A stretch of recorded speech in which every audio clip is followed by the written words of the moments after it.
kitain dito sa application na pag-uusapan natin sa video na to. Pwede kayong kumita guys ng 240 pesos up to 6,000 pesos. And ito yung maganda guys no, dahil mismong ako ay nakapaid ako dito ng 240 pesos, 800 pesos at 6,000 pesos ng libre at direct po sa aking GCash account. Pagka-click nyo po yung link na nilagay ko dyan sa ating description below, ganito yung lalabas. So kailangan nyo gawin, i-click nyo tong install now dito para ma-download po yung application guys at kumita rin kayo tulad ko. So ito yung application guys na pag-uusapan natin, si Logo. Developer na dito guys si Fan Hat Lab. Meron tong downloads na nasa 10,000 and na-release to guys noong November 17, 2024. Now guys, open na natin yung application na to kasi excited na rin ako sa inyo i-share yung panibagong pagkakakitaan natin sa Gcash. So ito yung dashboard guys ng application. So explain ko muna guys kung ano yung ipunin natin dito.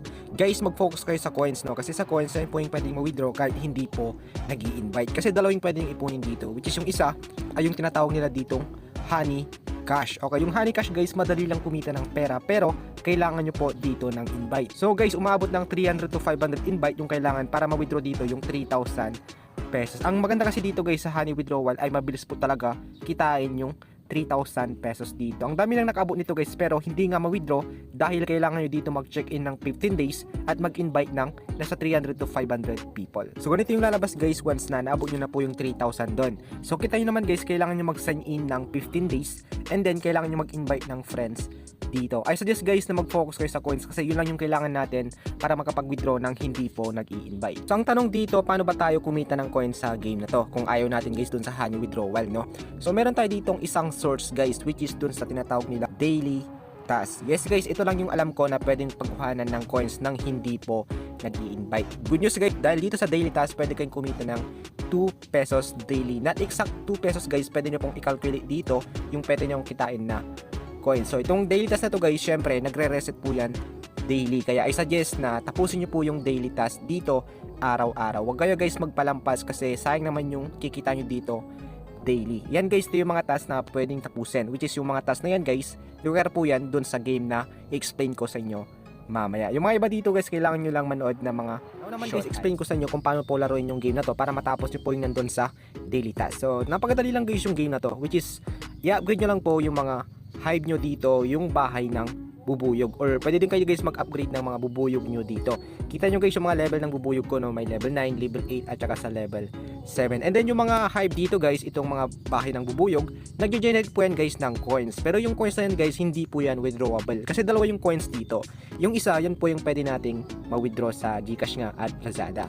Yung isa naman guys, yan yung magagamit natin para makapag-upgrade tayo ng hive natin dito or bubuyog. So ipapakita po sa inyo guys kung paano dito mag-upgrade ng ating bubuyog. So kita nyo guys, may upgrade dito na nakalagay. And require nyo guys yung coins na na-earn natin dito sa mismong hive na to. So every minutes guys no, may umiikot dyan which is, so mag-generate po yan guys ng coins sa inyo. Pero yung coins nga ay hindi yan ma-withdraw. Dalawa kasi yung pwede nyong ipunin dito guys no.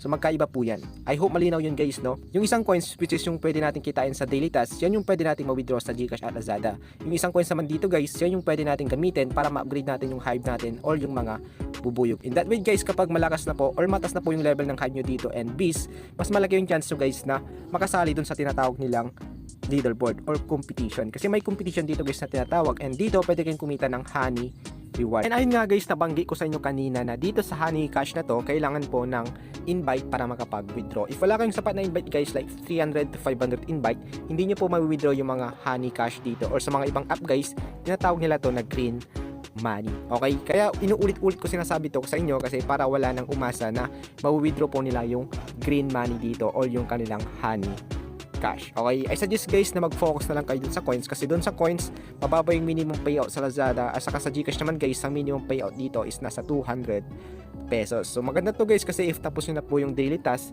pwede na pong i-close yung app or pwede na kayo ulit bumalik bukas para tapusin yung daily task. So, ilan naman guys yung ating video ngayon. Hindi ko na kailangang patagalin guys yung video na to kasi ang focus lang natin dito ay kumita kayo ng coins.